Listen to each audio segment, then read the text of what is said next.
Hey, everybody. So glad to be with you this morning for devotions. As we continue to look through the series that we're in, they devoted themselves.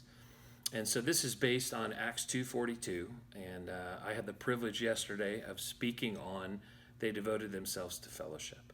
But let me go ahead and read the main passage that we've been talking about, and then we'll get into today, this morning, what we want to spend our time on. So Acts 2:42 says this: they devoted themselves to the apostles' teaching, to the fellowship, to the breaking of bread, and to prayer. And everyone was filled with awe at the many wonders and signs performed by the apostles. All the believers were together and had everything in common. They sold property and possessions to give to anyone who had need. Every day they continued to meet together in the temple courts.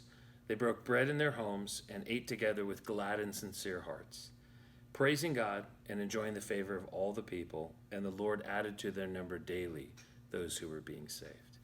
Man, I so love this picture of the early church and how we're looking at they devoted themselves, and specifically to fellowship. Now, as a reminder, this wasn't a list of things that they were given, like, hey, do this, do this, do this. It was actually the response of having encountered the power of Jesus in their lives. And this is just what they did. They came together as a fellowship and devoted themselves to many things, but specifically to fellowship. See, I found that fellowship is extremely important. It's something we were created for. It's something that lives within us to be a part of. And so today, I want to take a look briefly this morning at the aspect of devoting ourselves to fellowship. See, when we devote to things, it's a commitment that we make.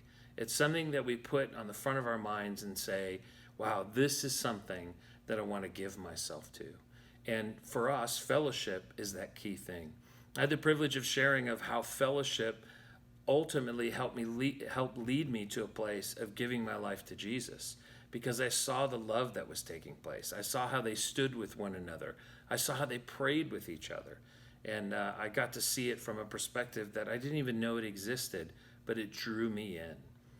And so today, what I'd love to say is let's commit ourselves to the devotion of fellowship. So what that means is if you're in fellowship, dig in deeper. Take the time to consider, what can I bring?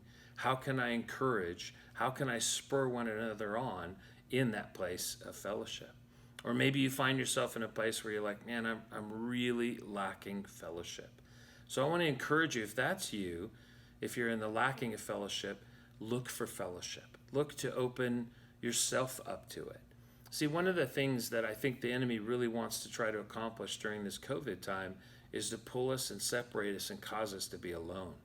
But we have to remember that God created us to be together.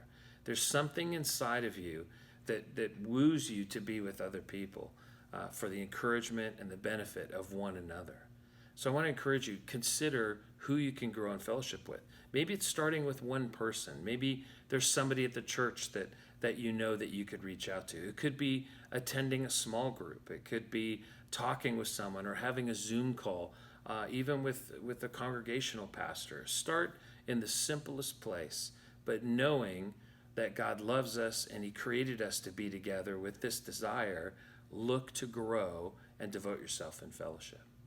So in wrapping up today, I want to say this. Would you prayerfully consider either to dive deeper in fellowship you're in, or would you ask the Lord to show you a door to walk through where you can experience the fellowship that He longs for you to experience?